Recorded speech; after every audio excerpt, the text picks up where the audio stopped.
Don news की team मामूल की कवरेज करने के लिए इस्लामाबाद के शहरी पहुंची तो रावलपिंडी बार के वकील लेक स्वाति ने अपने मोबाइल फोन से डॉन न्यूज़ टीम की फुटेज बनानी शुरू कर दी, जिसके बाद लेक स्वाति ने साथी वकील के हमरा डॉन न्यूज़ के कैमरामैन मंसूर अहमद पर हमला करके कैमरा तोड़ दिया। आप लोगों को जो है ना बदमाश बनाया हुआ, आप लोगों ने अपने आप को, मीडिया ना हुआ ये।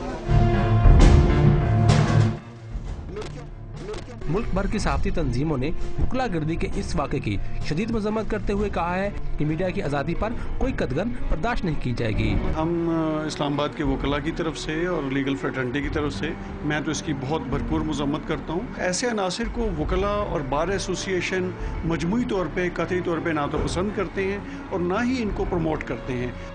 डॉन न्यूज़ की टीम पर हमले की वकला रहनुमाओं ने भी शदीद मजम्मत की और हमले में मुलव्वस वकला के खिलाफ कार्रवाई का मुतालबा भी किया है।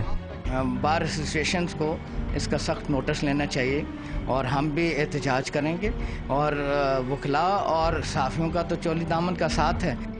सहाफ़ियों पर वकला की जानिब से हमला और तशद्दुद का ये कोई पहला वाक़या नहीं है।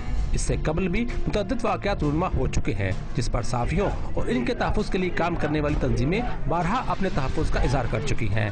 साथी रिपोर्टर जासिन मलिक और कैमरा टीम के साथ शकील करार, डॉन न्यूज़, इस्लामाबाद।